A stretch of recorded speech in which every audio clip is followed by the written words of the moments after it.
And what up everybody's Anime Junkie, and today we're doing What If Naruto Went Back in Time Part 7, and now let's get to the video sponsor.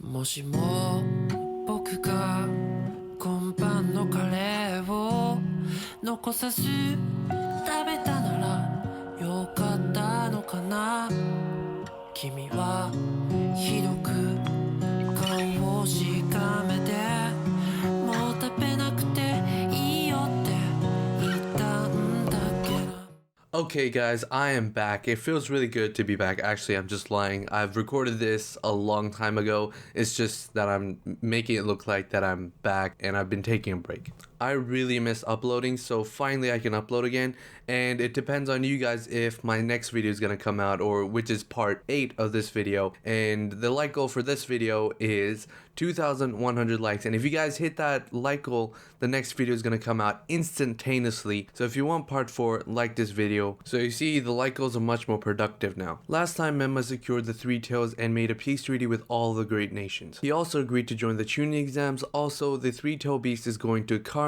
based on your votes. I personally wanted Haku, but you guys wanted Karin, so yeah. Let's just say when she came to the Snow Village with the revived Hokage, Hokage, Mito and Kensei, the Three Tails was sealed inside of her by Menma. Kenten joined the Akatsuki and revived the Hokage and Mito. Karin was being taught how to use her Tail Beast transformation by Minato, who has full support from Kurama because Kurama was also the one who saw the future too. Then Naruto and his team got the same C-rank mission but an easier version this time, and finally the Chunin exam started. Sasuke was taught some lightning jutsus by Naruto, and Sakura some basic healing and genjutsu. The first exam started and finished with a breeze. Naruto got the highest score. Team Snow was impressed by Naruto and their Kage warning them how dangerous Naruto is, and finally the second exam started, or the Forest of Death arc. Now let's get to the story. The exam started off with team zooming off into a forest. Before the exam started, Naruto told Shikamaru to meet him in a certain spot in the Forest of Death when his team is secure and safe. After that, Team 7 moves for a while and they are attacked by the grass team like the original, but this time it's the actual grass team, not Orochimaru in disguise. Sasuke and Naruto take them out quickly and they found the Heaven Scroll that they needed and moved towards the finishing building. Halfway there, Sakura was tired out, so they slowed down and eventually stopped to camp. Naruto creates a shadow clone and tells him to guard Sakura. He takes Sasuke to the meeting spot that he told Shikamaru about. They got there and see Shikamaru waiting. Sasuke finally asks, "Hey Naruto, why are we here? Explain." Naruto looks at Sasuke and then Shikamaru, who also wants to know. Naruto sighs. "I'm gonna tell you the truth about how I've been acting differently 2 months before the graduation test." Sasuke makes a confused face and Shikamaru has a curious face. "Wait, what do you mean you've been acting differently?" Sasuke asks. Shikamaru then explained that he has noticed Naruto's change from going from the bottom of the class to the top. Now Naruto has the attention of both of his friends. He starts doing some hand seals, but a little different than his memory viewing technique. "Why don't I remind you? Ninpon, memory unlocking technique." A bright light shot towards Shikamaru and Sasuke's head. They start seeing all the things that happened in the future. Shikamaru is shocked to see what happened in the Chunin exams and the war, and then Naruto becoming Hokage, Shikamaru's kid and wife, him becoming the advisor, then Sasuke's daughter and Sakura, and then Itachi, and then dying, seeing their new families that they just saw and already started liking, seeing them die in front of their eyes. After it was over, Sasuke was crying blood with a flower pattern in his Sharingan. Shikamaru had his back turned to his friends and cried. By this time he had figured everything out and why Naruto cried that day when he came back and saw Hinata. But there are still certain things that he still doesn't understand. He and Sasuke look at Naruto. Naruto sighed. "I'm from the future and I need your help to bring peace to this world and make a peace treaty with the Otsutsuki clan." Sasuke lashed out. "Are you fucking mad? Why would we make a peace treaty with a clan that killed our family?" Naruto showed a pained face. "The clan did nothing wrong, Sasuke. There were only 4 or 5 people that killed our family. It was just like the Uchiha. 1 or 2 of them did something wrong and the whole entire clan was killed. Do you want that to happen again, Sasuke?" Sasuke realized that what happened to his clan was done by Danzo. He looked at Naruto and says, "I will kill Danzo." Naruto nods. "Yes, we will kill him, but not until I get one of his men on my side." Sasuke looks at Naruto. "You mean that Sai guy, right?" Naruto nods. Shikamaru finally talks. "Naruto, about that snow village. It was never made into one of the great villages in the future. Did it change because you trained us?" Naruto looks at Shikamaru and smiles. "Here, let me show you what I've been working on." He does the memory viewing technique and shows them what Menma and Kenshin has been doing. Sasuke sees Kenshin and Itachi meeting. Kenshin tells Itachi about the future and Itachi drops the act and agrees if he can help his brother from dying. Sasuke cries again and then sees a small smile appear on his face. Naruto finally explains his plan. First, take down Danzo. Second, get everybody super strong, super quick. bring peace to the shinobi world, kill Jigen, kill Urashiki and his team, and make contact with the leader of the Otsutsuki clan to make a peace. After 3 hours. After talking for 3 hours straight about strategy with Shikamaru and explaining to Sasuke and Shikamaru about their future lives, finally they left to go back to their teams. Sakura was having a conversation with Clone Naruto this whole entire time. When they got back, they started to move forward to the finishing tower. Oh, I wanted to explain the difference between the memory viewing technique and the memory release technique. Both of them are very different. The memory viewing technique allows the person to see the memories of Naruto through his eyes. So he also showed some memories after the two died in the future. After his experience with fighting and killing the Otsutsuki clan, he also used memory viewing technique to show them that. Now, memory unlocking technique allows the person to unlock the memories of anyone that he's using it on. Well, not necessarily unlocking them, he's basically bringing them from the future. With the special treasure he got from the Otsutsuki leader, he uses that treasure to actually bring the memories of the future selves of these or any person he's using this jutsu on to bring their memories back and implant them inside their heads. Oh, and the person doesn't get experience from the memories. For example, Sasuke wouldn't know how to use the sword if he saw the memories of his future self. Well, I think Sasuke is a bad example because he has the Sharingan,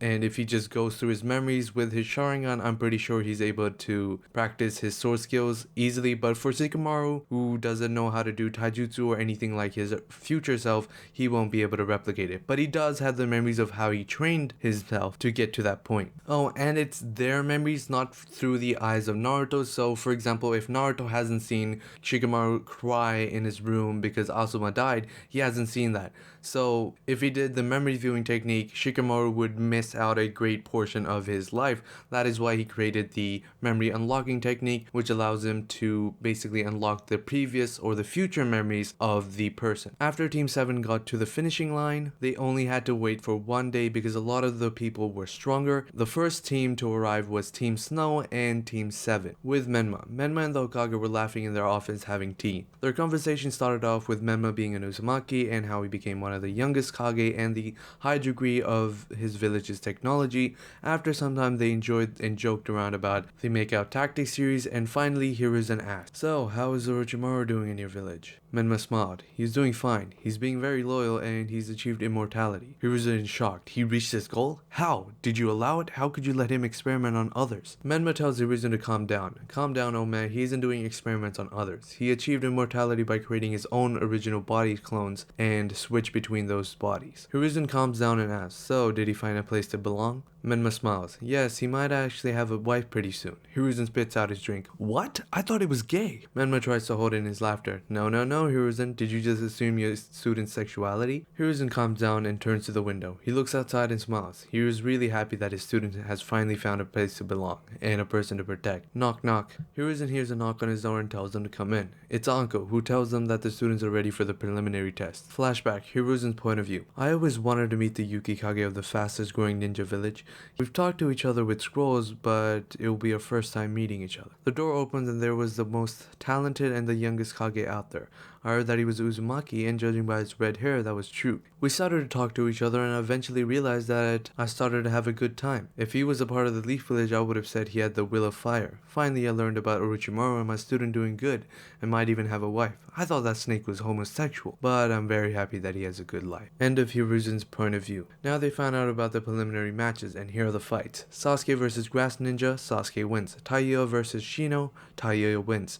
Grass Ninja versus Kankuro, Kankuro wins. Sarko versus Ino, double knockout, both of them lose. Shikamaru versus Tamari, Shikamaru wins and Tamari starts having a crush on it. Tenten versus Haku, Haku wins. Naruto versus Kiba, Naruto wins. Hinata versus Neji, double knockout, both of them lose. Garo versus Rock Lee, Rock Lee wins. Jugo versus Choji, Jugo wins and befriends Choji. And now the final matchups are going to be announced. Naruto versus Jugo, Rock Lee versus Sasuke, Kankuro versus Tayuya, Shikamaru versus Haku. Since the matchups were announced, everyone went home or to their hotels or wherever they stay for their 1 month training. In the 1 month training, Sasuke started to go on dates with Sakura and learned Chidori way more quicker, and he picked up a swordsmanship. He also practiced his Mangekyo Sharingan and learned the Shadow Clone Jutsu, which made his training speed skyrocket. Shikamaru started to implement his Shadow Jutsus from the future, and he has met Temari a couple of times. He also learned the Shadow Clone Jutsu to increase his training. He also started to hang out with Asuma a lot, and Asuma was very surprised that he was training this much. Gaara has started to hang out with Rock Lee and found out that love is the thing that made him stronger. He also started to train with Rock Lee and also started to be nicer to his sibling. He also met Naruto and got his memories unlocked, and Naruto also changed the seal on Gaara. They also had a conversation with Shikaku to help them out, and they ended up convincing him with the help of Kurama. Neji has made up with Hinata and forgot his ideology of fate and started to train with Hinata. Hisashi was very proud of Hinata's achievement, same with her sister. Naruto sent out a blood clone to look for Sai and found him and showed him the memories of the future. Sorry, not showed him the memories of the future, but unlocked his memories of the future.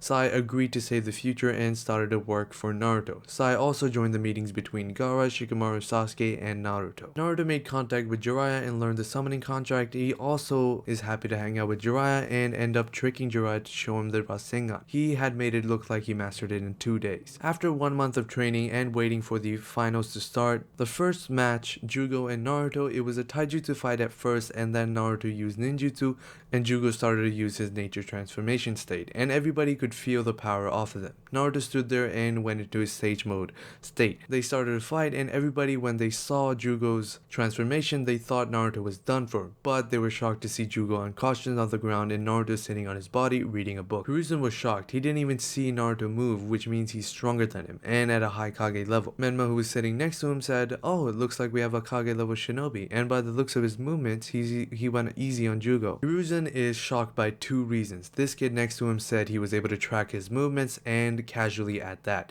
And the other thing is that if Naruto went easy on him, he was at least easily Hashirama level. He's getting too old for this shit. And that is it, guys. I hope you guys enjoyed this part. Make sure to hit that like goal if you want part 8, because as soon as you guys hit that like goal, the next part is going to come out instantly, because I'm betting that this series is already finished by the time this episode comes out. So if you guys just have to hit that like goal to get the next part, and it's going to come out instantly. So make sure to like, subscribe, hit that bell icon for my future videos, and as always, Anime Junkie out. もしも僕が今晩のカレーを残さず食べたならよかったのかな君はひどく